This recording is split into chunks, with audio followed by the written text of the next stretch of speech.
In 2019, December 26, 2019, my father passed away. I was super sad.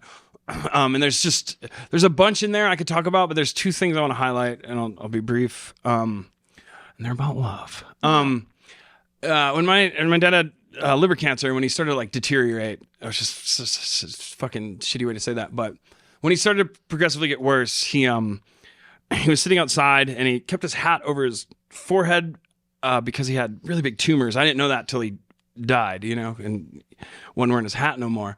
But he was outside and he was in a lot of pain. And my dad was like a man, like a fucking build, like a very lovely man. And I'm not that at all. And my sister called me and she's like, Dad's not talking, blah, blah, blah. And I was sitting out there in Austin. We're just kind of staring into space like we did. We just sat outside and shot the shit a lot. And I didn't know what to say. So I was like, God, please give me some words. What do I say right now? What do I do? And I said, Dad, I love you. I'm going to miss you. And this fucking sucks. And he looked at me and said, I know that. Not in like an angry way, but it was like this thing that like I wasn't operating under this like he was, but it was like we didn't need to say we loved each other. That didn't need to be said. He wasn't like angry, but it was just passionate of like, I know that, right? And then he started crying and then I started crying. And it was like just this beautiful moment that like I hope I never get again, if that makes sense. Yeah. So that's a story about my dad. And the second thing is, I became obsessed with like, hey, what do you want me to do with my life? Which like, I don't know why I thought that was important at the time, but I was like, moving forward, Dad, when you're gone, like, what do you want me to do? And he looked at me and said, find your joy in this life. And I did. No. And I did. That's the point of telling that. Yeah. So those are my two stories. I think your dad would be very proud of you. Yeah. People tell me that a lot. Yeah. Maybe. I don't know. I mean, you're sober. I think that he would have been excited to hear that. Yes. I was sober. Yeah. And getting married is a big leap for someone. Yep. That he would have probably enjoyed. I think so. I don't know. We won't know now. Yeah. We'll never know now. People say that to you a lot, though. Like, oh, your dad would be so proud of you right now. It's like, you didn't know him as well as I did. I don't think he would care about that, Yeah. I think he would like that he didn't have to worry about you. Yeah, that's unanimous across the board, though. Yeah. That's unanimous with everyone in my life. If I'm throwing out the reasons that, like, I'm happier now with you than I was back then. Yeah. Yeah, nobody's ever been like, dude, you should get back out there. No. No one's ever been like, dude, you were pretty good at math. You should do it again.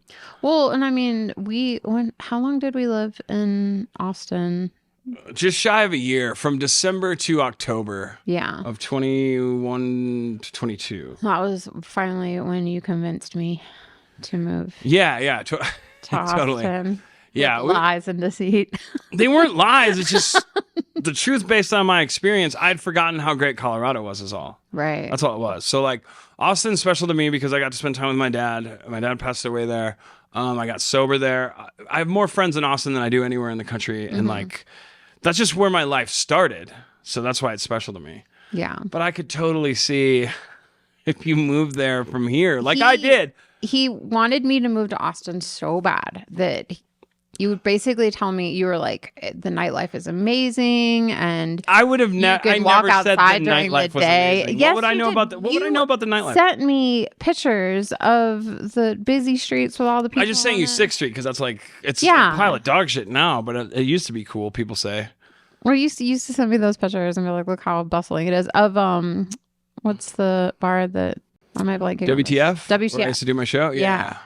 There's always like cool pictures from there, and like it was a fun. Austin is fun. I'm not going to say Austin's not fun. It's hot. Look how much fuck. I defend it though, and I have no reason to. You defend it so much, and that's where my dad lived. God damn it! I know, and like I don't have people like think that I don't like Austin, which is like I don't not like it. It's just not. Colorado's better. The weather's better. It's prettier. Yeah, totally. And like, comparing a city to a state, you know what I mean? Like Colorado's better than Texas. I'm comparing Austin to Denver for sure. That's where I'm going. Yeah, I have yet to fall in love with Denver, but I don't come here a lot. Yeah, well, we don't really live in Denver. Where's too. the we lived cool in part Austin. at? Where's the cool part of Denver? That's just us. Anyway, so here's the truth, though, is that I was afraid to leave my sober community I was like, I would have loved to come back here, but I was like, I don't want to. Yeah. I ended up having to do it anyways. At that But time, at the time, you were when I moved, how many? We had a year? A little over a year. Yes. So when you moved, it was December. So I was up over a year. I hit a year in September. You moved there in October. End of October. Okay. Thanksgiving. But you had a little over a year. A little over a year, yeah. Right. So I moved to Austin and you had a little over a year, and I moved there because your recovery was there. And it was so good. Yes. And also your basement flooded with garbage and poop. Yes. So I was living in Could have been happier. I moved Could have been happier. to a house with 1, 2, 3 other people. It was a 4-bedroom house. I rented 2 rooms in the basement. And I woke up one day and I put my feet on the ground and there was sewage on my feet. Apparently one of the drains in the basement came up and sewage was coming up. And my cat had been running around in it. So there was it was disgusting. So then I had to move to the room upstairs, and the room upstairs was right next to the kitchen and right next to the living room. And I had to listen to my roommates. They were arborists and they would talk about fucking trees and carabiners. They were such big dorks. Oh my God. They were dorks. I would sit there watching TV and they for hours about carabiners and climbing trees. And these guys were awesome dudes, but living in that house. As far as dudes go, they were great. Oh, they were great. Just they were so nice. Couple of dudes, but and then one drunk lady. Yeah, but then so I don't want to speak too much on her because I don't know if she'll see this or whatever. But I doubt it. I doubt it too. But she hit on me in uncomfortable amount, and there was one time I was talking. What's a comfortable amount? Once or twice would be fine. Really? With a roommate? I feel like anything over 0 is it's with women too. I think it's funny when drunk women hit on me for some reason, and this is just what I've noticed, is they do the little thing where they put the hair behind my ears, and I'm like, what does that look like? Hey, rent's due on the 5th. It's very you don't have to use money. What? I don't know. She was just a drunk though, and drunks will, get excited about all sorts of. Yeah. So there was a lot of reasons I didn't want to live at that place anymore. And I'd signed a year lease and they cut it off at 6 months because I bitched so much. Yeah. And then Ian was super excited about it. I was. There's 2 times in your life I've been really excited when bad things are happening. One was, I think we talked about it last time, when the boys got arrested in Wyoming. Oh, yeah. Her phone, she is stranded and I can call her. Well, and the apartment in Austin was another kicker too, because the rent was I am notoriously one of the cheapest people on the planet. Yeah, you and my dad would have got along great. Yeah.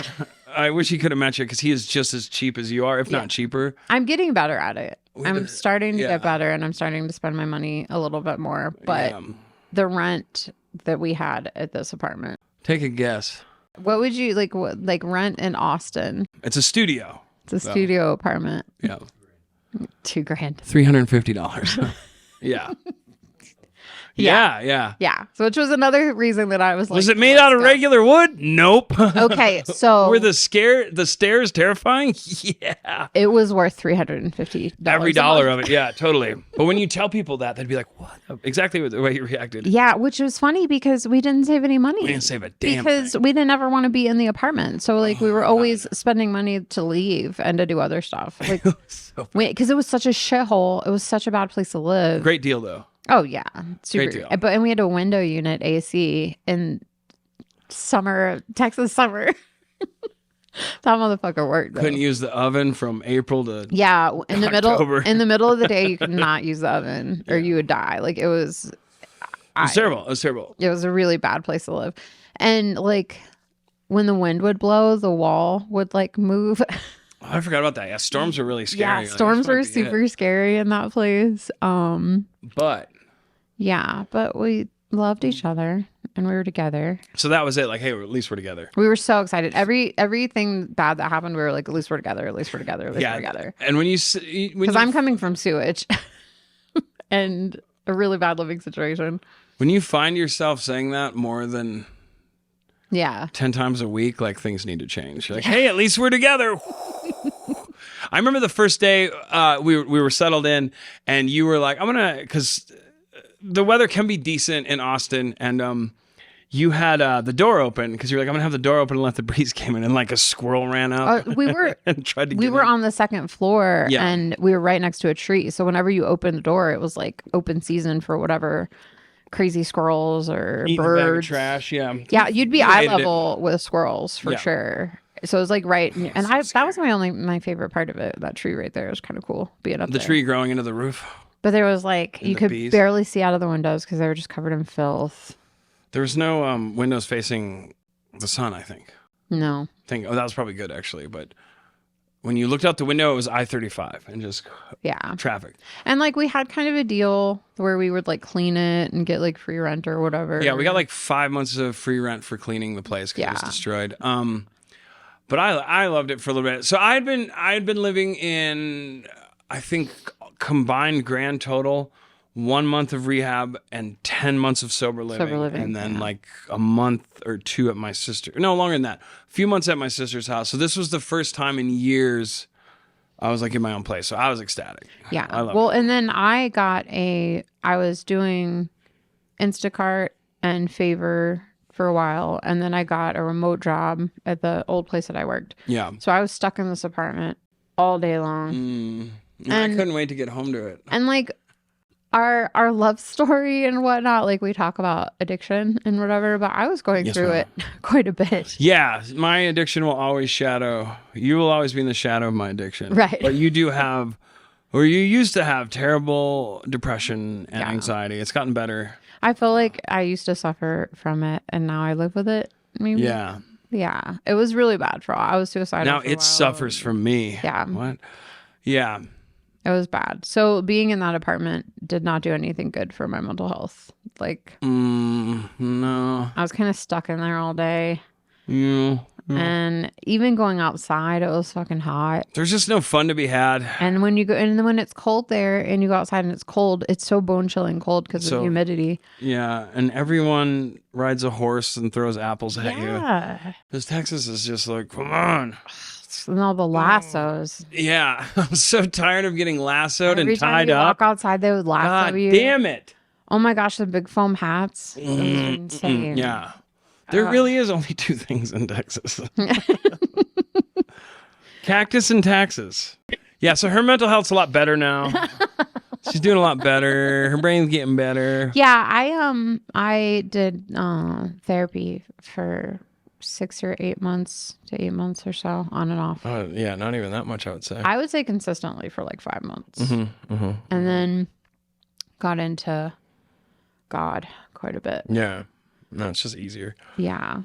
It's just crazy. easier. That's the joke I'm working on right now, which is crazy. Do you want to do the joke or no? Oh, I don't care. It's your joke. It is my joke. Well, it's a good point, I think. Yeah. You know? I don't care if you burn material on our super successful podcast, which it will be. I'm not saying that facetious. This will be a monster. Yeah. Well, I'm working on that. I slightly did one of my bits earlier in this, but it's not one I tell anymore. I don't even remember what it was now. I just think that Back to you. I just think that depression and addiction have a lot in common in that you have to hit a rock bottom where you'll like do anything to get better and you're so sick of yourself. Yes, I think with most things, you won't do anything until it becomes so painful. Yeah. Right? The pain has to become so great that you're like, all right, you know what? I need help. And that could be with anything. Like, you have to get there. Yeah. Though. Like, you have to get there as a person. Because I feel for people who are like suffering from depression and it's like, oh, the only person that can help you is you. And if you don't get out of your own way, you're always going to live with it because there's no one that's going to help you. There's no one that's going to help you but you. Like, there's a lot of well-meaning people. I've found that through my journey of hospitals and blah, blah, blah. There's a lot of people who mean well, but they can't. It's got to come from here out. Yeah. There's a lot of external resources like I don't do any medication. If you do, that's fine. You know what I mean? None of my business. But like the best psych meds in the world make you 1% better. Mm-hmm. And people are like, this is going to fix me. It's like, no. It's going to open a little door so you can get better. I think it's some people too are like, oh, go for a walk, just do this, just do that. And it's like, that does work, but you have to literally get up every morning and go for a walk every single morning. And it's like, read positive stuff. You have to read positive stuff every day. Yeah. Every single morning, whether you want to or not. You have to, like, it's a discipline, and it's something that I feel like if you don't keep working on it, then you're just gonna. It's that man what rolls the ball up the hill. Yeah, it's that man. I forget his name, but the man what rolls the ball up the hill. I just think a lot of people don't do the work, and then they wonder why they're not better. And it's like, you have to do the work. You have to do it. Like, you have to wake up. You have to make. You have to walk. You have to do all the things. You just have to do it every day. You just have to get. So for me, I had to get to a place where all the stuff I hated doing that made me better, which I can't talk about because it's anonymous. But anyways, it got to a point where I started to really want to do it. And once you get to that point, like, oh man, the doors are blown wide open. It's just like anything that makes you feel good that isn't bad for you is probably something you don't want to do. Yeah. It's probably something you don't want to do. I did not like going to a meeting every day for 6 months. I didn't like doing it. Now I go to 4 a week if I can. And I love it. And it's just like, well, how did I get there? I just didn't stop going. I just didn't stop doing it. And it's like, yeah, it's just discipline, man. Remember what you want. What do you want? I want to not shoot meth today. How do I get there? Well, fucking a bunch of stuff you don't want to do and maybe don't believe in, right? I do plenty of stuff. Yeah. I'm like, this seems stupid, but man, my ideas involve crime. You know what I mean? My ideas involve crime, so I got to get my thinking out of the way. But that's a really good point, because a lot of the stuff I read, I'm like, I don't necessarily agree with like every bit and piece of the Bible, or every bit and piece of psychology. Totally, but you're not supposed That's what the joy of life is, though, to pick out what can help you.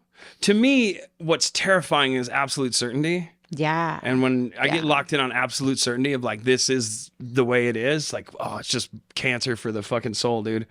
But if you live in this openness of like, maybe God is real and I don't know what it is, and I'm going to pray to it and just see what happens. If you can live in that, and it doesn't have to be specific to God and prayer, but if you can live in that, dude, like, man, if you can operate under maybe everything I think is wrong and maybe you're right, oh my God, your life just gets so much better. But like, it's just, I don't want to say it's a cliche or an adage, but like, if when we're children, we pray to God like a Santa Claus God, Yeah. and you pray once as a 5-year-old, you don't get your prayer, and you're like, well, that thing's fucking bullshit. I asked for Legos and my parents to get back together, and it didn't happen. So you just completely cement the fucking door shut on this thing. Mm-hmm. And then you get your ass whipped by life for 30 years, and you're like, all right, what was that thing? And it's just like, what was that thing? Hope? Hope? What was it again?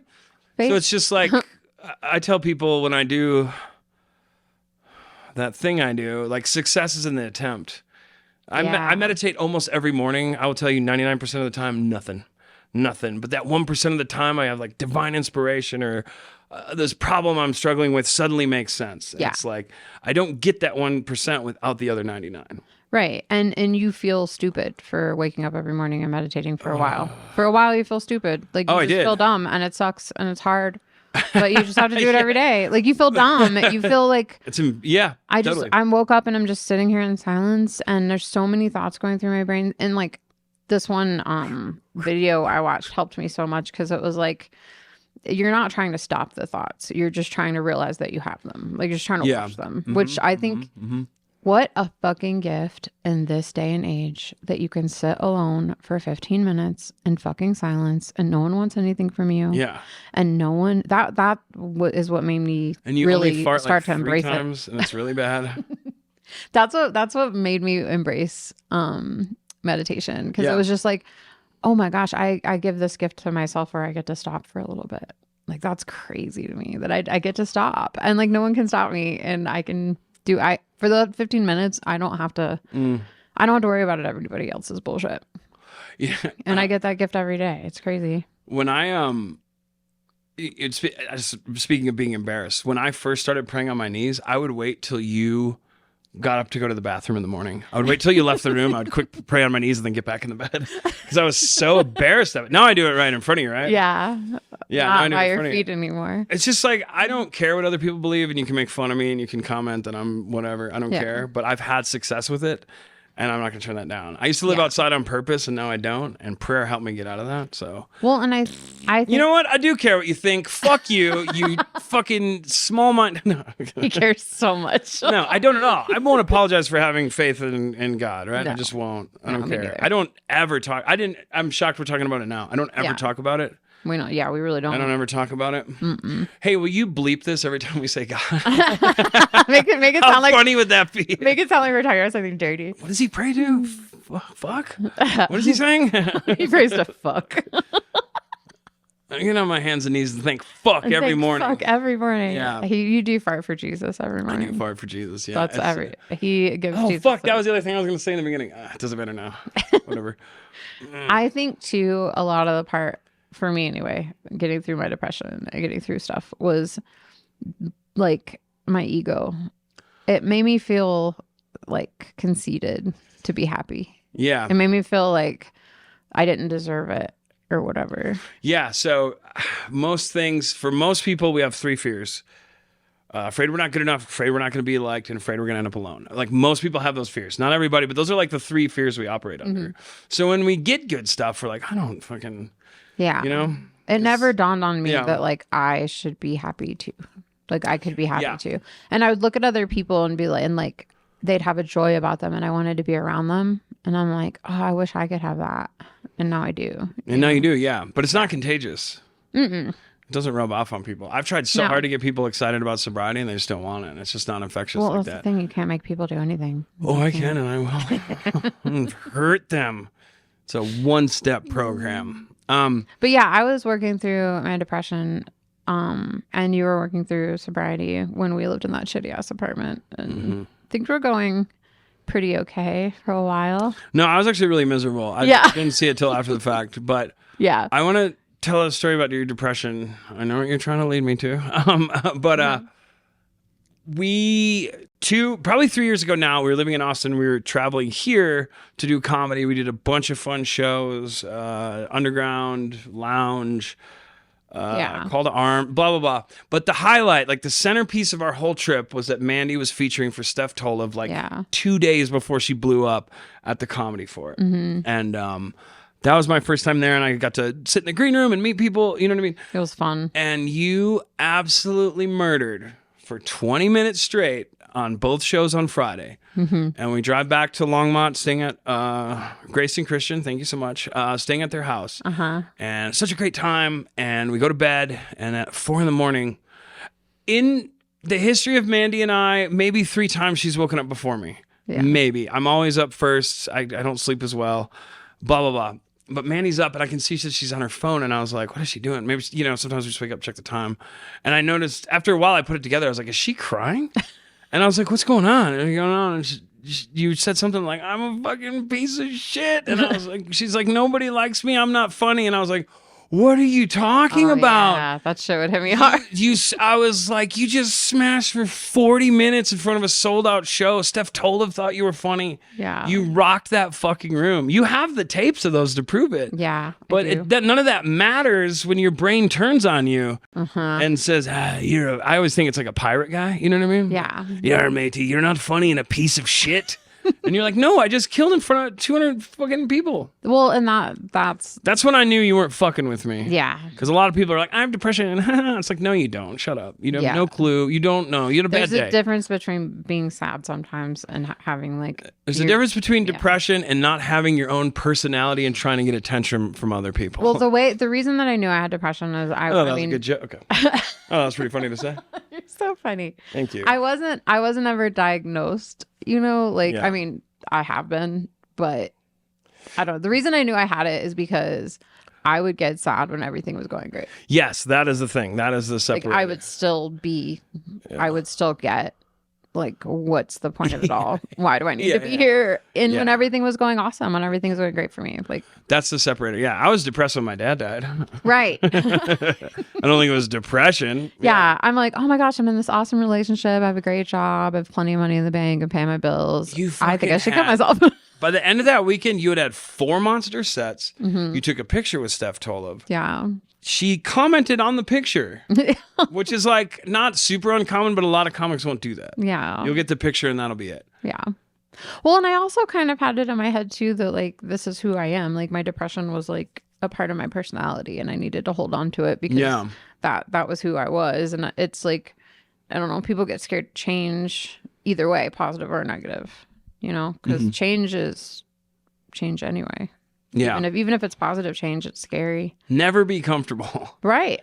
Never be comfortable and you'll do great. Yeah. And I almost felt like a martyr for doing that. Like I felt like I was like, well, that you're supposed to be sad. That's where we're at right now. Everybody's sad, and it's you don't deserve joy. Yeah, like you don't have to be that. But fast forward a couple years, and I don't even recognize it. You know? Yeah, I feel like a completely different person because I was sick of it. Yeah, I was so sick of it. I was like, this is crazy. This is nuts. And I remember my therapist helping me so much. She helped me so much, giving me tools. Because I remember my first therapy session, she was like, what do you want out of this? Like, what do you want out of this? What is your goal? And I was like, I don't want to go back into my childhood and do all that bullshit. Like, I've already thought about all that stuff. Great call by I was like, I don't want to do that. I was like, I would like you to give me tools to help me now. Like, when I'm feeling, you know, crazy anxious at a show, or I'm feeling a little bit down on myself at work, or I'm feeling, you know, what can I do? Like, can I have a tool that can switch my brain, you know? Yeah. And she gave me those tools, you know. She was like, when this is happening, do this. When this is happening, do this. And I would do a lot of that stuff and a lot of visualization stuff. Yeah. Helped. And for just $19.99 a month for our Patreon, Mandy will share those tools with you. But they're not free, all right? They're not getting them for free. We don't have a Patreon. We don't have a Patreon. This is just for funsies. Yeah. I mean, they're Please simple, give us money, though. They're all simple things that you can do. Like when your mind's racing, she told me to close my eyes, visualize I was sitting next to a river, and watch the words that I was thinking go down the river. So I wouldn't think them again because they went down the river. And it's stupid, but it helps so much because I ruminate. I like get stuck on one thing. And bro, getting stuck on stupid, that's my favorite thing to do. Get stuck on stupid, man. Yeah, I get stuck on sad. Yeah. You know? Yeah, but you're totally right. It's just a matter of doing these things, you know? Yeah, it's the steps. And it's like, you know, I'm not good at writing stuff down. I'm not good at writing at all. And she was like, write these things, do these things. And I would just do them in my head. And it helped. Yeah. Like a lot. And walking every day and putting good shit in my brain in the morning. I think the mornings are magical. Mornings are so magical. Catch your brain in the morning. I wish we had little coffee cups we could sip out of. Yeah. That is the name of our podcast. We should have coffee cups. We should have coffee cups. Mm-hmm. We'll think about that. I like to have a nice NPR morning. You know? Yeah. Mornings are magical. I feel like if you catch your brain in the morning, then maybe you could have a good day. Yeah, you can stop a train before it started, right? Mm-hmm. And be like, hey, whatever you're doing there, Mr. Engineer man. Yeah. Train pilot. Is that what they're called? Train pilot. If you can stop it before it goes, but once it's going, dude. Yeah. Because I've tried to like meditate. I mean, I have meditated in the afternoon or at night, but that's after the morning work, right? Because like, man, as soon as my brain turns on in the morning, it never starts with anything good, and it never starts with any other people, right? And all of my success comes from being useful to others and not thinking about me. Yeah. Does that make sense? But almost most mornings I wake up, I'm like, oh my God, I just killed a bunch of people in my head. You've left me in like 90% of my dreams. Yeah, and I don't know where that comes from. Angry with me. But I wake up every morning just like, God damn it. Yeah. And then I pray and I meditate. But if I don't do that, there was that one day where a bunch of people didn't show up to work and I had to go in, but I wasn't planning on it. So I just had to like run out of the house. I had such a dog shit day. Yeah. Because I did not do my morning routine. If I don't put something good in my ears, then I just feel weird all day. Yeah. Or walk. Yeah.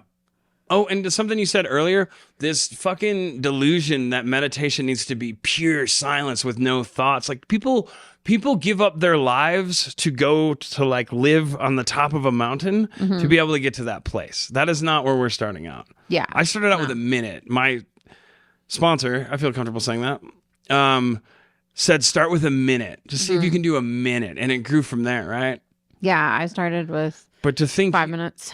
To think that you should be good at something immediately is killing people left and right. Nobody wants to do the work. I remember talking to my mom when I was home, and she had a nutritionist and she was doing really well with it for a while. Yeah. And I said, are you still going to your nutritionist? And she said, no, I keep eating bad stuff, so I just quit. And I was like, well, Mom, if you have a bad day, the next day's a new day. You can try again. And she went, huh? She seriously was... Bing, bing, bing. She seriously was like, what? I never even thought about it like that. And I'm like, yeah, like we don't have to, you don't have to go all or nothing. Yeah, dude. The fucking school fuck work kids generation, dude. They had never even thought of that. So great. That's so great. Yeah. I think too that getting past the depression and figuring out who I was as a person helped with getting better at comedy, getting better at, just life, dude. Yeah. Getting better at ordering McGriddles at a scary McDonald's. Like, you're just better at it now. I'm so good at that. I'm so good at that. Gotta quit going there. I know. But yeah, to not be so, I wonder where that comes from. I guess it doesn't matter. It doesn't matter. I don't like when people pin things on like, this is the cause of that. It's like, I don't know where it comes from in human beings, but it does exist of just like, tried it once, didn't have immediate results, I'm out. Yeah. It's like, you just have to keep going. Keep going. That's my big thing. I was like, oh, let's keep going. Just keep trying. Keep going. Just keep trying. Well, and that's the same thing with comedy too. Like I know people who are really bad and now are really good. And it's like, just keep going. I know people who have steadily stayed really bad and should quit and don't. They just keep chugging along and showing up. Not everyone should keep going. It's okay to move on. I think if you're more than 5 years into comedy and you're not so fucking excited to get on that stage, quit. Yeah. If you're sitting there, if you're more than 5 years in and you're sitting there like, I don't know, just quit. If you're more than 5 years in and your face lights up when the audience starts laughing because you weren't really expecting it, it's time to go. Like, oh fuck, I got shit, I got one. Airplane food. You guys dating apps? It's like if it's not something you love to do, I will have fun bombing. I've had the most fun of my life during 10 minutes of awful silence. Oh yeah. You'll see my body language change to this, but I don't care. Yeah. I'd prefer not to. Let me go on the record of saying I'd prefer to do well always. Let me go on the record and saying I prefer being awesome. I prefer being awesome. Yes, I prefer that to my default. I just think that if you're sitting there and you're stressed, and you are like, oh, I don't know what I'm gonna do. This joke writing's so hard. I don't want to go up there. I'm so nervous. I hope the show gets canceled. I don't know what's happening. What if you make it? What's going to happen if you become successful? And that's the thing you dread is, the thing that you dread, the stress that you have right now, that's forever now. Imagine yourself with that energy backstage at Jimmy Kimmel. You're about to go live on television. You're like, God, man, I hope one of those lights falls and kills a crew guy. So I can go home, dude.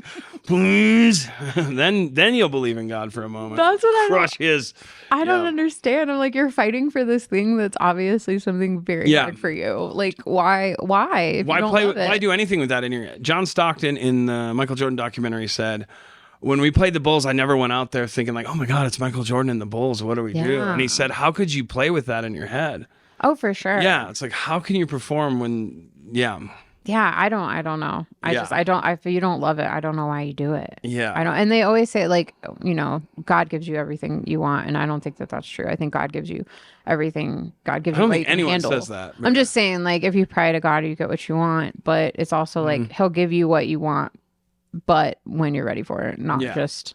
That's been my experience. Not just everything you want. He'll give you what you want when you're ready for it. And I think that that's what a lot of people, that's the same thing. Like with comedy, like if you're doing an open mic or you're about to perform for a theater, you need to be the same, it's the same with basketball. Like if you're shooting hoops in the driveway or you're at an NBA game where all these people are freaking out, you're playing the Bulls, like you have to have the same and you have to be the same talent and you have to have the same...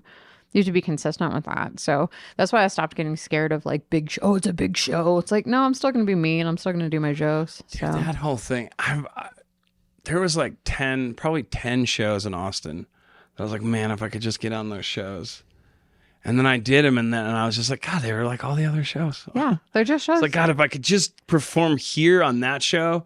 Granted, like when I did Hunter Duncan's show at Spider House Ballroom, like, that was a fucking banging audience, dude. But it didn't.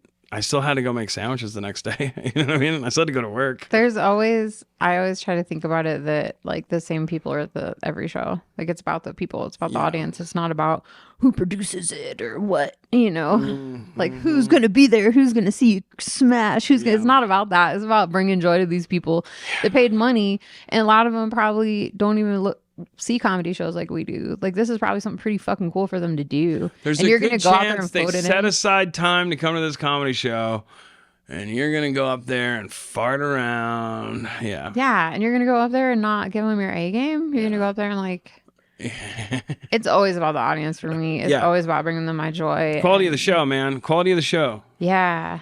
Do everything you can to make them laugh, and sometimes you can't, and that's okay. But I mean, you always are great. But yeah. Got it. I can be abrasive unintentionally. I've ate shit more than once. When? In the 80s? When you were a prop comic in the 80s? Maybe then, but I haven't seen you do bad in a while. If I pull a rubber chicken out of my pants, oh no. Holy fuck. You better watch the fuck They out. used to go nuts for it. Now they're like, what? Well, it took me a while to realize that people just like me. And I need to, totally. And I need to like them too. And not be scared of them. Yeah. And not be scared of who I am. Give them what they want, dude. Get out of my own fucking way. Jesus. Yeah. Yeah, knock it off. God, it's annoying. Man, I've been waiting for you for a while. Every problem I have ends with me. And that is the best attitude to ever have. It really, it's true. Anything that goes wrong in my universe is 100% my fault, even if it doesn't seem like it at the time. Yeah. I used to do another therapist tip. With my anxiety, she was like, play it to the end. Play it to the end. Like, take a minute. Pull yourself to the side and play this to the end. Like your anxiety is about losing your job. Okay, you lost your job. Now what? Like you have plenty of money in the bank. And blow my brains out. Right. Well, and everything always ends with me moving back in with my mom. And I'm like, that wouldn't be a terrible thing. My mom's pretty awesome. I mean, I would be taken care of. So I'm gonna fuck those carpets up. Yeah. She ain't gonna love me there. She's not gonna. Yeah, it'll be different for you, but. Once you I have to sleep in the garage. I feel like once you play a lot of scenarios to the end, they're not so bad. Well, anyways, we were not planning on talking about that today. No, we weren't. Whoa. I can't get both. Whoa. Whoa. There we go. Yeah. Whoa. That's good stuff, though. That is our life. That is a whopper. I was going to do that in the second hour. Okay. Yeah. That's funny to do. We've been doing that for weeks. We did it last time. I don't remember. We don't know what we said last time. But we're living in Austin. If you want to get back to darkness, I feel like do you want to get back to darkness? Yeah. Sooner or later. There's only two disciplines in life: growing towards the light or growing towards darkness. Whoa. Whoa, dude. Whoa. As soon as I say whoa. There we go. We just fucking peaked out the meter, dude. Man, we just redlined the audio, dude. You don't know what I'm saying. Anytime he looks at that thing, it's like, is it too loud? I record music in my spare time. See, I could do what he does. This is like the basis of our relationship. I am in the conversation and paying attention to Ian, and Ian is paying attention to every single thing in the room. Yeah, I'm what's called a genius, so I can do both at the same time. He thinks he's been sitting still this entire time. Don't give away my closer, dude. That's not cool. Don't fucking do that. I haven't told that joke in a little bit. I don't perform often, but when I do, it's pretty great. Watch out. Yeah, totally. So we were at by the time this comes out, we were at the Comedy Fort a few weeks ago, and I hadn't performed all year. That was gonna be my opener, but I didn't do it. First show of the year. I haven't performed since last year. But I don't have the balls to do that. And the further you get from January 1st, the less likely it is to, right? But I fucked up and had a good set, which pisses me off. You hate that. I know, because he did it as a joke. I'm always this close to quitting, and then I fucking do something. Yeah, Ian's retired caught the bug again. Times. Yeah, from comedy. I have two. I have a show at the Moxie and a show at the Oriental. Don't say it. Thank you. At the Oriental Theater, and then I can be done. No, then he's retiring. Nope, we have the Valentine's Day show at the Fort. And then we have the Valentine's Day show. And then I'm out. And then he's done. Yeah. And then it's over. Yeah. Unless I don't know what in his brain helps him.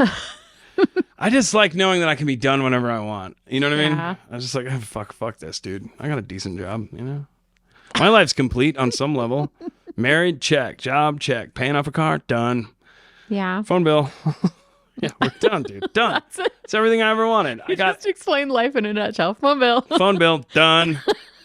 Whoa. Yeah, that's all I need. Yes. I don't need much. Phone bill and a Joey Lawrence reference. I just want to eat pizza in bed with my wife. I hate all the other stuff. Yeah. Yeah. But you have to do the other stuff to make the pizza good. You get it. You make the pizza. Oh, my goodness. I feel like anywhere we go from here is just total darkness. If we go back to it, yeah. Yeah, well, let's go back. Okay. So, when COVID hit, we talked over the phone. We said that last time. However, whatever order you watch it. So, our podcast, you can Tarantino it. Just start at any episode and then go back and then forward. It doesn't matter. We like Nick to work. Yeah. He's playing word womp over there. Nick is it's a four-letter word. He's playing solitaire. Yeah. Doing something infinitely more boring than but more exciting to him. During COVID, I went home to Wisconsin for a funeral that I couldn't even go to because of COVID restrictions. Yeah. They were just the immediate family. And I was like, awesome. Well, at least we're saving people with these ridiculous methods. At least we slowed the spread. I somewhere in there, I ran into an old friend of mine, and he said, I'm sober from heroin, and I wasn't paying attention to his language. He said, I'm sober from heroin, which means I'm not sober at all. I just don't do heroin. Right. But anyways, I went over to his house, and he was smoking crack, and I was like, oh, boy. And the first day I went over there, I was like, I just left. I was like, that was weird. But, like, it's just, So I went back over there the next time. I got some pills. I did some pills, didn't smoke any crack. Eventually, on a long enough timeline, if you go to where a guy's smoking crack, you're for sure gonna smoke crack, which totally wasn't my favorite thing, but I don't know. Have you tried it? I've never smoked crack, no. Nick, crack cocaine? No. Oh, real addictive. You don't say. Yeah, really addictive. Wow. Yeah. Huh. So I started smoking crack, which means I started doing heroin, and my mom kicked me out, and I walked to when my mom kicked me out, and rightfully so. My mom was right. I love my mom. When she kicked me out, I had to walk to a hotel from her house, and God, it was probably springtime in Wisconsin, which is fine weather. For whatever reason, I had in my head, because it was like 3 or 4 in the morning, that it was gonna be really cold out. So I like super bundled up, and then got outside with my roller suitcase, and I was like, oh my God, it's like 70 degrees out, and it was so miserable. I walked to this hotel in my hometown, and I called on the way up, like making sure, like I need to get inside, like I'm fucked up and I looked like shit and I'm sweating, like I can't just be sitting outside. It's a smaller town, and I called there and I was like, yeah, I need a room. And they're like, you can get one at 6 a.m. And I was like, okay. So I just like kind of leaned on their stairs, and like my face is all fucked up because I like fallen and stuff. The guy working there was like, hey, what are you doing out there, man? I was like, oh, I'm the guy from the phone. I was waiting to get a room at 6, and he saw the shape I was in. He's like, come on, why don't you just come in here? Why don't you not sit in front of our establishment? Yeah, and I was there for probably, a month? For a long time. Before I could get back to Texas, yeah. Mm-hmm. Because we were talking about so much good stuff that I feel like this is just, Yeah, well, I mean, these stories are so cool in my head. I remember, because I didn't hear from you the whole month. You only called me like the last few days you were there, right? No, we talked a lot. Yeah? Yeah. I didn't talk to you. So anytime I relapse, I get really embarrassed, and I don't want to talk to anybody. So I didn't want to talk to you. Not because I didn't like you. It's just... That was way before I moved to Austin, though. Yeah, totally. This is COVID times. We are not together. Mandy and I are in different states. Yeah, we weren't together. We weren't even... And I'm not even in the state. It wasn't even romantic times then. A little bit. Maybe on your end. Yeah. Yeah, you've never been romantic to me. Why... That's not how this works. It goes this way. Yeah. Right. Remember how I started the podcast? Anyways. I'd be romantic to you. Like what? I get you birthday presents that are fucking on point. What's romantic about them? That I listen to you when you talk, and I get you exactly what you want every time. You're not romantic? You're using such a romantic tone right now. It's fucking romantic. I woo you. You woo me. I used to woo you. You used to write me letters every morning. I would get a little love note. I write you little love notes. Yeah, I did one not that long ago. I wrote it on your accounting. I do. You might have flipped past it. I don't know. No, I saw it. Yeah, I should bring that back, right? Oh, sweet. I liked that. Yeah. And yours was that you get me birthday presents. I let you sleep next to me every night. How romantic is that? That's the way you just said it. That's pretty romantic. Fuck you. In fact, you will lose your mind that? if I don't sleep with the bed. You will lose your fucking mind. Well, because you're mine.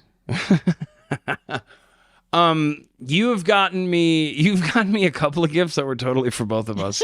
I love that. Like, I got you a bidet. Like, just me, huh? You're not gonna use it?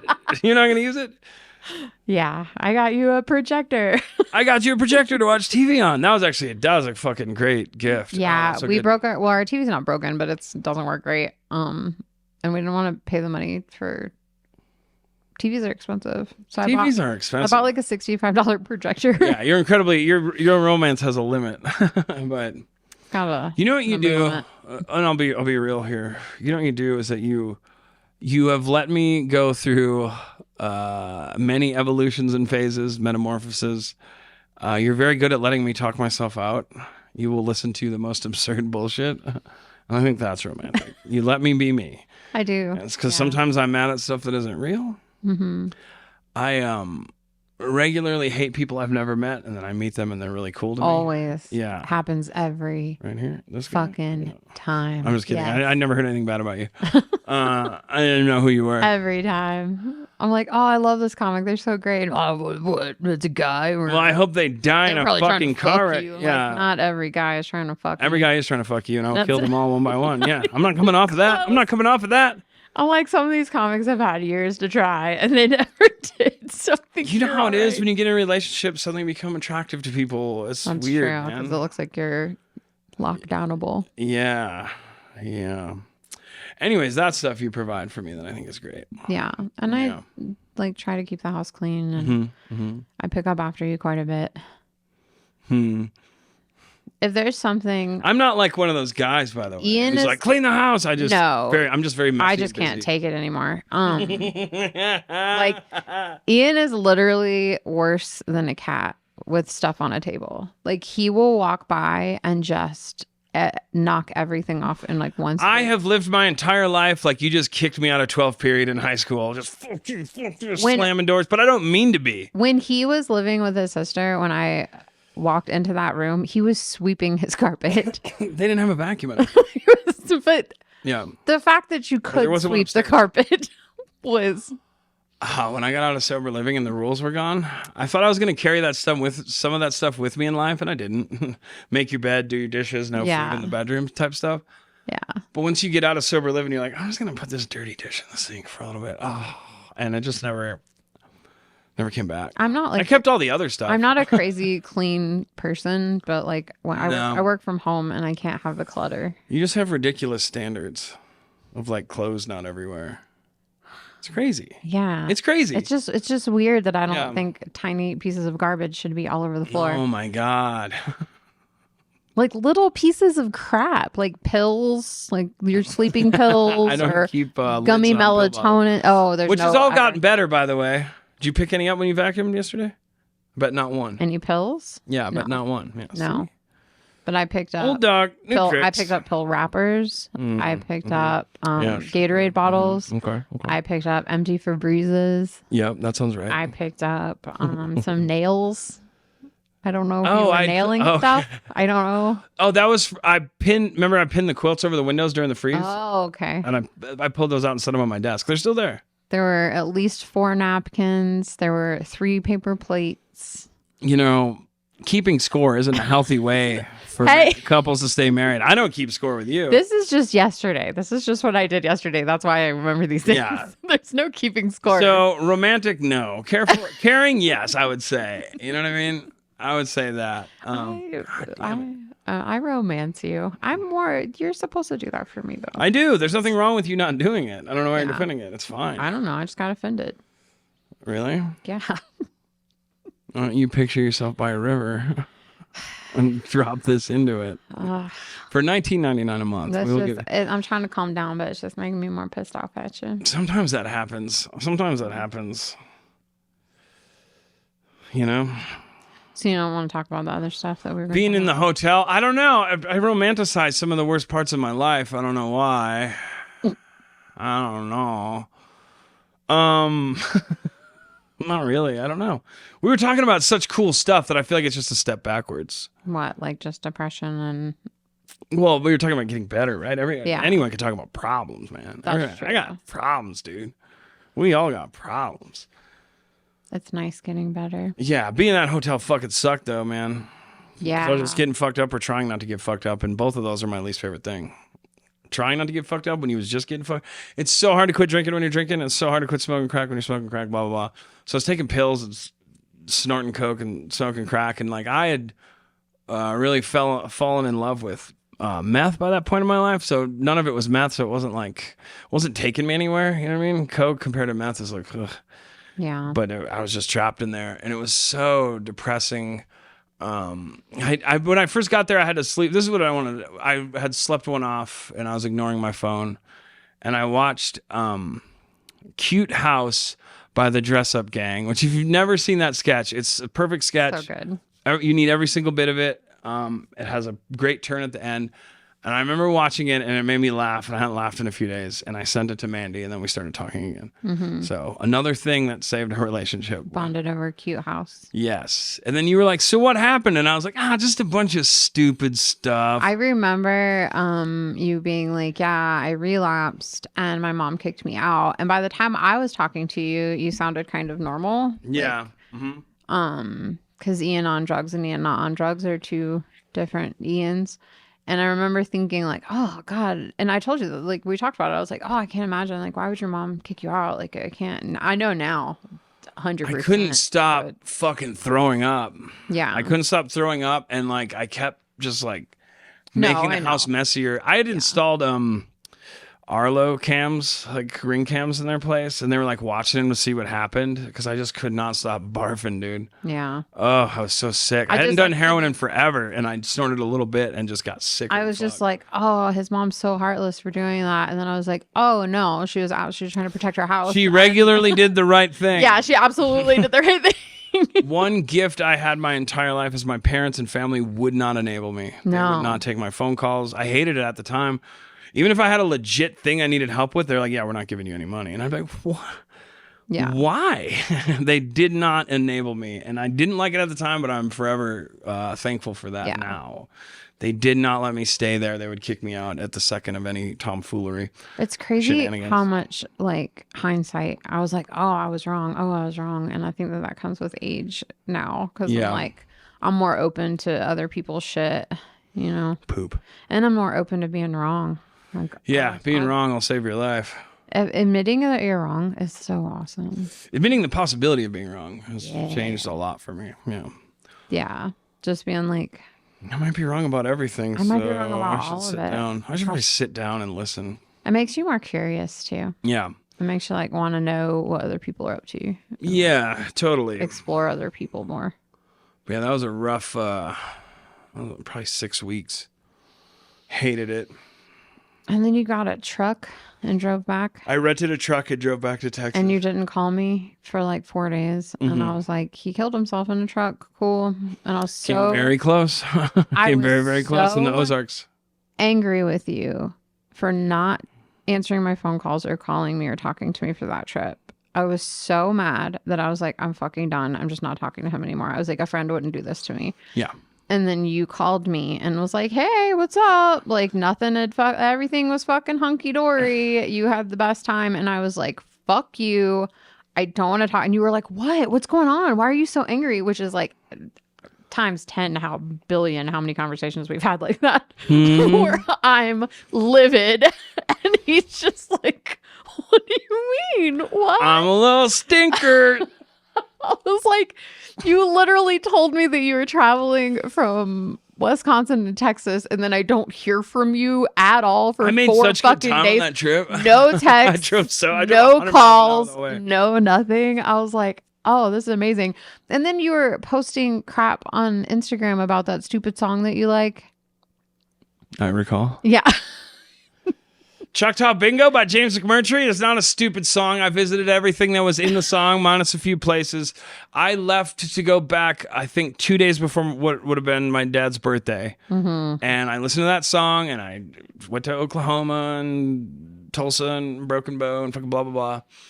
Dallas. And yeah, so I became obsessed with that song. Yeah. And I had this moment in Missouri driving through the Ozarks where it's really, really beautiful. And I don't even know what trees or what it was, but it was like yellow and purple and it was so beautiful. I just started bawling my eyes out on the road. Yeah. And I was just doing kind of what's funny is I stopped at a Motel 6 in Missouri. And they must just get like fucking freaks and drug addicts all the time. I honestly needed to take a nap. I was not doing any drugs. I was just like, I just need to go in here and take a nap. She's like, yeah, whatever. And I was like, oh no, she's. I remember talking to you. No, I remember I sent you a Jeff Foxworthy joke from that hotel, and you were so mad. Oh, I was so livid. Literally, I talked to you. And I forgot about the Jeff Foxworthy obsession. Oh my God, I'm so fucking pissed. I can't even fucking handle it. Literally did not text me and did not call me for 3 or 4 days or whatever. And then you're talking about what you just said about having like a spiritual experience about your dad and blah, blah, blah. Yeah. And you're talking and you're like giving me all this deep stuff. And I remember like right when you were done talking and I was like, yeah, but you can't just say, hey, I'm okay. You can't just text me. Like you can't just like, great. Oh, I had such a spiritual experience. And I'm like, yeah, well, I thought you were dead. So you weren't really at that point caring about others. I don't think you were really there yet. The Jeff Foxworthy joke. Oh, with Larry, is it Larry the Cable Guy? Yeah. So when I first got to my mom's house, I slowly went insane. And they did a special together where it's Jeff Foxworthy. There's a part where Jeff Foxworthy says some joke and it cuts to the audience and Larry the Cable Guy's in the audience and he's like the joke sucks. And I just thought it was the funniest thing. And I kept saying it to you. He kept sending me this clip and then writing to me throughout the day. He would send it to me in the morning. He was in the audience and he didn't like it. He didn't like it. He would literally text me all day. He was in the audience and he didn't like it. It's just so funny because those guys' thing is blue collar comedy and they did this weird avant-garde like alt comedy bit where Larry the Cable Guy's in the audience of Jeff Foxworthy's special and he hates it. I just thought it was so funny that they did that because that is not what those guys are about. Oh, it's so funny. I love it. I still think it's great. Why would Larry the Cable Guy be in the audience and not like his friend who gave him a career? On what planet did they think that was a good idea? I understand that you enjoy that concept. It's so funny. He was months. It became a thing to say if you didn't like something. Like, I'm in the audience on that one. Right. No, I wasn't good to you, and we know that. All right? And now I am. Yeah. But I remember being in that Missouri hotel, and I sent you a Jeff Foxworthy bit from Spotify. The Itchy Watery Eyes one, yeah. Yeah. Yeah, because there was nothing to do during COVID. And I hadn't performed comedy since before I moved to Austin, so I was like... The Jeff Foxworthy stuff. I remember being like, what is up with this dude and fucking Jeff Foxworthy? And then I said something about him not being good, and you were like, yeah, but he's a legend. Like, he's a legend. Everyone knows who I was following his career of like how big he was in the 90s. He had his own TV show. He has like merch. He has board games. He has cards and all this crazy stuff. And I just became obsessed. Like, how did that happen? Yeah, and I don't particularly. I don't hate Jeff Foxworthy. I think Jeff Foxworthy is funny. He's fine, whatever. Yeah.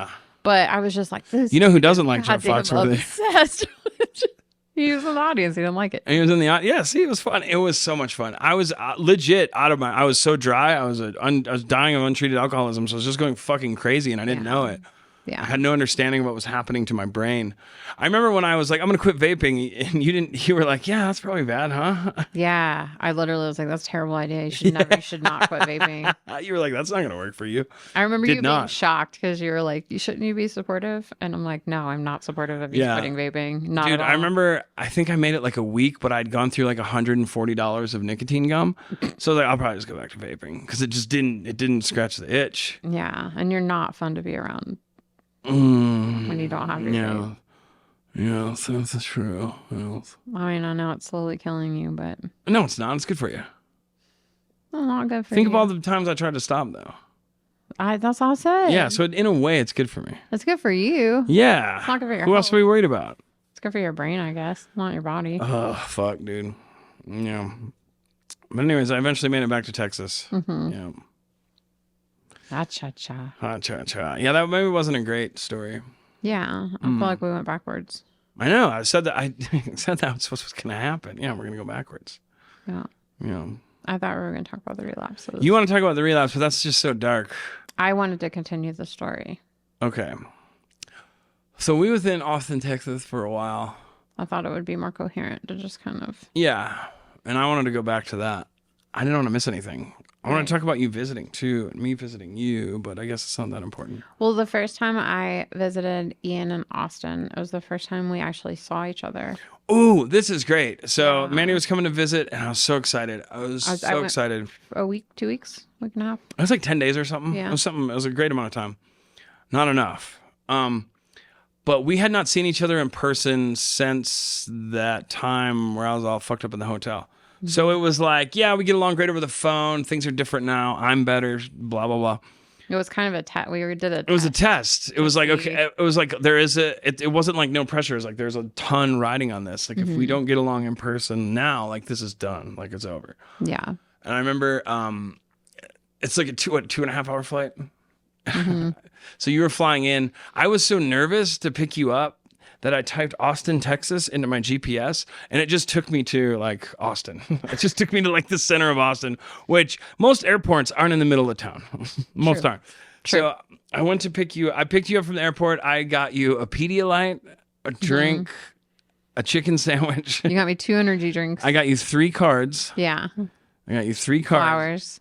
Flowers, and picked you up at the airport. And that's how it started. I remember being so nervous. We were so awkward. We were so awkward in the car, like we couldn't look at each other. And I was like, yeah. And I think I eventually just said it. I was just like, hey, are you really nervous? And you're like, yeah. And I was like, me too. And I was like, I don't know. And then, it was weird because we had talked on the phone for so It was weird. And the last time you saw me, I was a mess. Oh, you're all, Our first kiss, I was high on methamphetamines. And when I picked you from the airport, that was our first real kiss. Yeah. I was like normal. And I had booked you on both my shows. I'd got you on my buddy Spencer's show. Yeah, you booked me on a lot of stuff. We got on crazy nervous about. Yeah.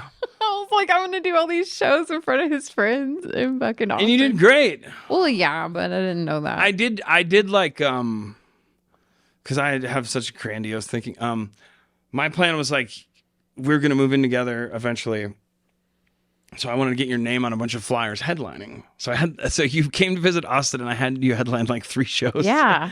And I wasn't a headliner. Like I hadn't really. And I had never thought about how that might be like way too much insane pressure. You headlined Barrels and Amps your first time there. Yeah. And it was a magical night. We both fucking destroyed. Those are my people though. Yeah. Georgetown. Barrels and Amp in Georgetown. My buddy Spencer Dean run that show. Small town folks. Yeah. I'm from small. I get them. Oh yeah. My people. That's where comics go to die sometimes. Because they see the pictures, they're like, oh, it's a really cool show. And I'm like, yeah, but these people are from Texas. Yeah. They're not from Austin. They're from Texas. From like... Do you see shirt sleeves? No, you don't. That show and like that Nebraska show I'm doing. Like it's real fucking... Salty Art people is our wheelhouse, yeah, for sure. Just regular old people. Yeah. But yeah, that was your introduction to Austin comedy. And because I was... somehow when I started doing comedy again, I was lucky enough to be on like... I got to do a ton of shows. I don't know why. I do know why. Marty Clark, a buddy from Madison, was running shows there. Yeah. And he was like, you can do all of them whenever you want. So I was just doing like 4 or 5 shows a week, and it was so much fun. And now it's exploded. You know what I mean? Like, I don't even know what I could get there. I mean, they're fun. I think all shows are just shows. Yeah, we did East Austin and South Austin. And yeah, that was a fun... Barrels I can always do. That's my best friend. But that was a fun 10 days, though. Oh, we had a good time together. Mm-hmm. We had a really good time together. It was hard to say goodbye. For sure. We have a great picture of us. It's the background of your phone, yeah? Mm-hmm. Of us at Champion Park in Round Rock, Texas. And then... Where the butterflies were. Where the butterflies were. And then we were just there. When did Reese get married? October. In October, my best friend Reese got married. And we went to Champion Park. And we couldn't find the exact spot, but it's just so cool. It's like 3 years later or 2 years later, whatever. The same people in the spot, yeah. Very different people, but the same people. Same people. That's me. Yeah. I had crazy ass hair. My Buck Jenkins fish fry shirt. Yeah. We're so different now, though. Yeah. We were just kids back then. Yeah, back when I was 35, dude. Back when I was 10. Yeah, what? Yeah, that was so good. I remember when I took you back to the airport, like this darkness just came over me. Oh, it was so sad. I was like, oh my God. It was so hard to say goodbye to each other. This fucking darkness came over me. I went home and I was like, because I took off work. I didn't do anything while you were there. We just hung out. And I just got back to my room and like shut off all the lights. And I was like, oh. Yeah. That's when I was like, oh no. I'm going to have to move to fucking Austin. So that was in October. And then in November, I flew to Denver and you picked me up. Yeah. And I helped you move across the country. Yep. And then during that whole move, I had COVID and didn't know. She had COVID the whole time and we didn't know. I thought that I was just tired from the move. Yeah. Because I mean, I packed all my stuff up by myself, which I have done so many times. There's so many times that I've moved by myself, just with carloads back and forth. I did all the heavy stuff. Yeah, so it was really cool that I did all the heavy stuff. Yeah. Can I say the first, and this won't be gross. I know I was really gross in the last one, and there's some gross stuff I can say here, but, actually, and I will in a minute. And I will. The first intimate thing I did, so we haven't talked about this yet, but right before Mandy was moving to Austin, Mandy's cat, Buster, was very, very sick. He had diabetes. And I'll let you tell the gruesome, unless you don't want to, but her cat passed away right before she moved. So when I went to help her move, when I feel one of the first really intimate things I did was get rid of your cat stuff because you couldn't bring yourself to do it. I could not throw away his litter box. You couldn't. So I had to throw out his litter box and stuff, and that was like the first intimate thing. Yeah. Of like that requires like a lot of trust and care, you know. Of like, I have to do this for you because it made no sense. Now we kind of want a cat again, so I wish we had it. Yeah, but that would be weird. We get a new little. We get a new damn box. But he had diabetes. He peed so much. Yes, when you got back to Westminster from visiting Austin, as soon as you got home, you'd noticed that Buster had pissed all over your bed, and you could not go to sleep, which is all you wanted to do.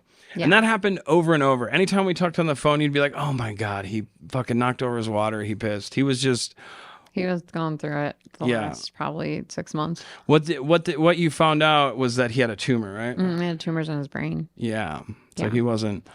Well, and the vet was like, where did you get him? And I was like, he was in a ditch. I just found him in a ditch. Yeah. When he was a kitten, they said he was 3 months when I found him. You know? Yeah. So I was like, the vet was like, he lived a really good life. Yeah, totally. You know, and he was actually with a litter of kittens, and I took him, and somebody owned them. It was like somebody's ditch or whatever. And we knocked on the door, and it was a Marine, and he like handed me one of the cats and was like, and I was like, can I play with him and I'll bring him back? And he's like, yeah. And then when I got home with him, I was actually at a friend's house. When we got back to her house, he's covered in fleas. His eyes were all like everywhere. His head's so big. You could feel his rib. This is like, he was about to die. Like he was going to die. I'm holding him and there's like fleas jumping on my face. Like, and I was like, I'm not bringing this cat back. This is it. This is mine. So I just kept him. Yeah. I actually put him in a carrier because she had a dog and a cat. So we couldn't bring him in the house because who knows what the fuck he had. So we put him in a carrier, and I'm drunk. Like drunk. Like we drank probably 2 of those giant bottles of wine, just me and her. Mm-hmm. So I wake up, we're laying on the couches. We like fall asleep in her living room, and all I hear is meow, meow. And I'm like, oh my God, what the fuck is that? Like, well, and then I was like, oh yeah, I got a cat. You'd forgotten you got the cat. Yeah, okay. I forgot that I got a cat. Sure. And I was like, fuck, you know, and I was like, well, why wouldn't he shut the fuck up? Like we put food and water in there, you know? Yeah. And so I laid there for probably like an hour, and I was finally like, all right, fine, I'll fucking go see what's going on with this cat. He's directly baking in the sunlight on her front porch. Like he's like the carrier's like hard to pick up. It's so hot in the sunlight in North Carolina. So first thing foremost, I tried to bake the kitty. And then I was like, okay, well, we need to get these fucking fleas and stuff off of him, because I had Sandy at the time, so I didn't want to take my dog home and he was covered in fleas. So we read online that you could put him in a plastic bag. You put the kitty in the. That sounds bad. You put a kitty in a plastic bag and you like cinch it up near his neck and you like rub it, and it's supposed to like suffocate the fleas. Mm-hmm. So I'm doing that, and he's real little, and I'm doing that, and I'm so excited because it's working. Like I can see the fleas dying in the bag, and I'm like, this is so cool. This is so cool. And then Cindy comes, my friend, she comes around the couch. She goes, Mandy, his head's in there. And I was like, oh shit. I didn't realize that his whole body was in the bag. So I almost killed him that way too. So he had a couple of close calls. And one time you thought a roach was on you and it was him and you threw him at the wall. Oh yeah. I thought that I also got him some flea medicine that day, and I put it on him, and the fleas were dying, and I was so excited. And then I read the instructions, and you weren't supposed to give it to any animal under a year. So that could have killed him. My goodness. Yeah. He is lucky. Yeah, no, totally. Great cat. I met him before we got together. But yeah. When I lived in Raleigh, a roach had fallen on my face while I was sleeping in my house. So I was really freaked out about that. And then maybe I had them spray, and then I had them spray again. And they were like, we can't spray again or you'll die and all your animals will die. And I'm like, well, let me think about it. She ain't like roaches none. Well, North Carolina's got some fucking nasty ass roaches. This is not fucking around, you know? But Buster came and was being a sweet kitty and just went boop on my nose with his little paw, and I said, I like chucked him across the room like a football. You thought it was a roach, yeah. I thought it was a roach, and he was all like, Mer. Yeah, I almost killed that cat a handful of times. But yeah, he was very, very sick. And every time it seemed to be every time I was exhausted and every time I was ready just to lay in my bed, he had pissed in the bed. If he was going to pee in my room, it was going to be on my bed. Yeah. We still have that bed. We do. I steam cleaned it so many times. I've got him professionally cleaned 3 times. Like, I just put a cover on it because it's clean, but I don't know. Yeah. I don't know. That's fine. It's fine. It's fine, dude. Totally I don't fine. even care. But yeah, you threw away that, and then we packed up the U-Pod and had to bring that back. Yeah. And I remember we had to get a lock for it and do all that stuff. And I remember being so tired and just I was assuming that because I lived in a basement and then I lived in that room upstairs and everything was kind of dusty. I was like, oh, I'm just sick because I'm moving and it's dusty. You're just stressed out, yeah. Yeah. And then by the time we got to Austin. Yeah, you had COVID. Yeah, but we stopped in Trinidad on that bicycle hotel? Garden of the Gods. Yeah. Yeah, we stopped there. We stopped in the Springs, I think. Mm-hmm. We always stop in Trinidad when we travel, just to walk around. Yeah. So I think not my first night, but my second night in Denver, I got to do a guest spot on a Don't Tell, and we did a Don't Tell together. And then after the show, I was just so excited because like Don't Tell is so hard to get into for some people, and I was the first one I'd ever done, and I was so excited, and it was like an away game, and I got to be in Denver and do comedy. And then we went to Dave's Hot Chicken and we ate a bunch of chicken.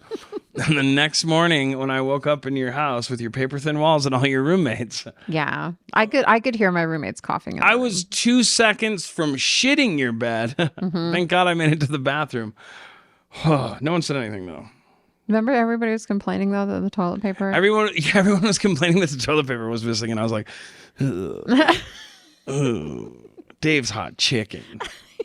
I woke up that morning and said, Dave's Hot Chicken. Yeah, he said, Dave's Hot Chicken. Oh, he pooped so loud. He was like, nobody heard me, right? And I was like, yeah, nobody heard you. Dave's Hot Chicken. I heard you. Did you? Oh, yeah. I'm glad I made it to the bathroom. You were right across the hall, yeah. Yeah, I know. Where was it supposed to go? Dave's the yard? Hot Chicken. Yeah. Yeah, I felt bad for my roommates because we hadn't seen each other in a long time. I'm sure they heard some fun stuff. I went at it pretty good. That's enough. Pretty consistently, I went at it. Yeah, even when you came to visit at my sister's house, like I don't care. I'm doing it. Doing it. This is the doing it portion of the podcast. Yeah, dude. Yeah, I have sex with my wife. It's none of your fucking business. Who else is gonna do it? That's what I thought. Wow. I'm not afraid. Apparently. Yeah.